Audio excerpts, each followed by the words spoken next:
Everybody always wants to know, how do you read your opponents? Well, reading your opponents isn't easy. It's both an art and a science. There's really two approaches, or two things you can combine to help you read opponents. The first thing being physical tells, looking for mannerisms and trying to pick up on maybe facial tics and things. But realistically, looking to see how somebody twists their cookie, that's not going to get it done. What's more reliable is to focus on your opponent's betting patterns, how they bet their hands, and past betting history. So while physical tells aren't the be-all, end-all of reading your opponents, there's still a few things that you should look for that'll really help you out in a key pot. For one, if you notice that a player is betting really aggressively, and all of a sudden his arm extends like that, like, I bet! Well, chances are, this guy's trying to scare you. He might be bluffing. Conversely, if you notice that a person's betting, I bet, real careful, well, he's inviting you in. He's like, come on in, I gotcha. Which leads me to the next example, and that's the sigh. If you notice a guy go like this when he sees an ace on the flop and says, chances are, that's some bad acting right there. He loves that board, and he's just trying to fake a tell. Which brings me to the last thing. Once you've coined, and once you know that your opponent is using fake tells, look for stuff like that. If you see that he looks at the board and goes, you know what that means? That means he loves what he sees there. Once an actor, always an actor. Once a bad actor, always a sucker. You'll often hear people on TV say things like, I can see through his soul. Like, give me a break. No, you can't. The truth is, the great players are great. Why? Because they focus on betting patterns. They focus on the action, the pre-flop action, flop action. How does this person play these hands in certain positions? Does this person raise with a flush draw? Would this person ever just call with a big pair like aces or kings? The more questions you ask yourself and the more answers you get, the higher the likelihood that you're going to make the right decision in the long run.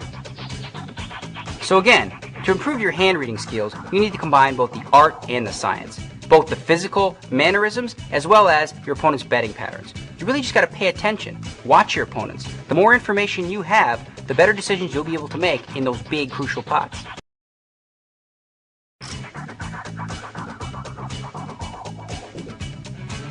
There are different forms of betting structures in Hold'em. There's always 4 betting rounds, of course, but in Limit Hold'em, that betting is structured. For example, let's say you were playing $10 and $20 Hold'em. Before the flop, you'd have to bet and raise in increments of 10. After the flop, again, you'd have to bet or raise in increments of 10. Now on the turn, the bet doubles.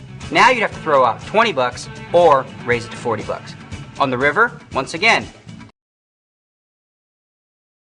it takes a lot of courage to play No Limit Hold'em. When it comes to the betting, pretty much are no rules. You can bet, raise, re-raise as many times as you like.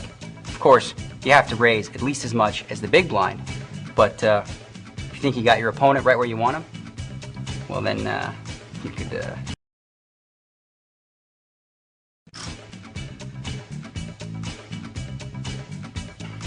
you know, back in the old days, if you didn't have enough money to call a bet, you'd have to just give it up. That means Moneybags over here would just keep robbing me all day. But today we play table stakes. So that means I can stick all my money in, and he'd have to match it. If he raised me, I'm already all in. Any additional money goes into what's called the side pot. Of course, I can't win any of that, but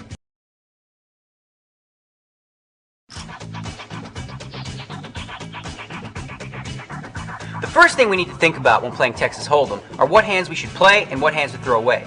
In the next few sections, I'm going to get into specific detail about what hands you should play in what positions. Throughout the poker school, you're going to hear me throw around the term position quite a bit. Now there are 3 positions at the table: early, middle, and late. The first 3 seats are generally considered early position. Then we have middle position, and the button and the 2 seats directly to the right of the button would be considered late position.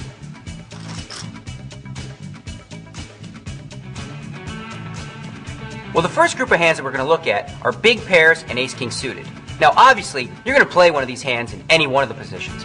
But in early position, it's really important to make sure that you're raising to try to limit the field a little bit. You don't want to play 2 kings against 4 players.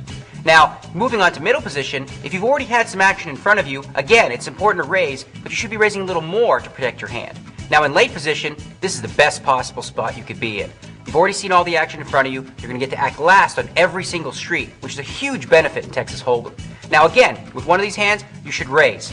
So in all 3 situations, you should basically be raising with these hands. Since they're so good, you want to put more money in the pot. Now, with hands like King Jack offsuit or Queen 10 offsuit. Those are both decent hands. The problem with those hands come into play when you flop top pair with a weak kicker. Let's say, for example, you had King Jack, which is what I like to call the rookie hand, and the flop comes King 4-5. Well, if you catch that king on the flop, you're going to be sucked into the river. And if somebody has a better kicker than you, Ace King or King Queen, you're just going to be losing a lot of money with that hand.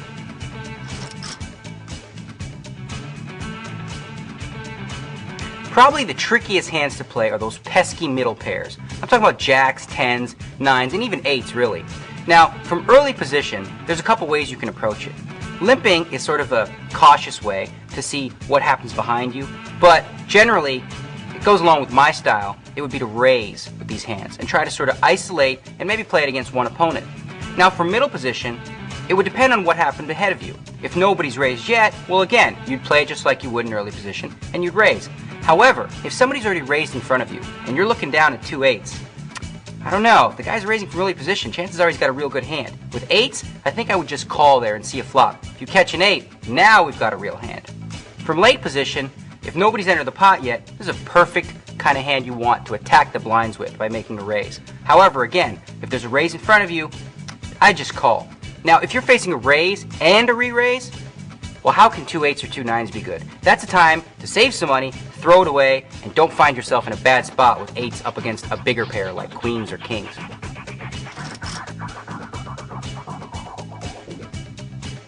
You need to be really careful when you're playing small pairs. In early position, I advise just limping in and trying to see the flop cheaply. Now, you could fold, and that's probably what the books would tell you to do.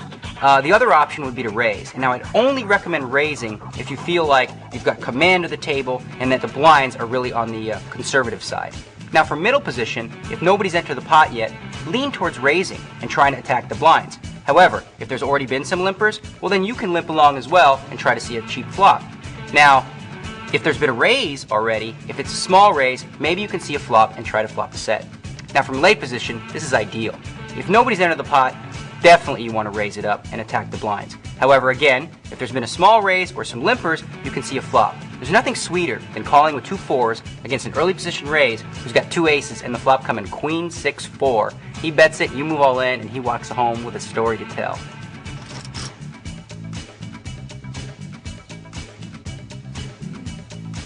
Suited connectors. Now we're getting into the fun stuff. If you play these hands correctly, you can win yourself a lot of money. From early position, with a short stack, you just got to throw it away. If you had a big stack though, you might be able to throw in a small raise for deceptive purposes.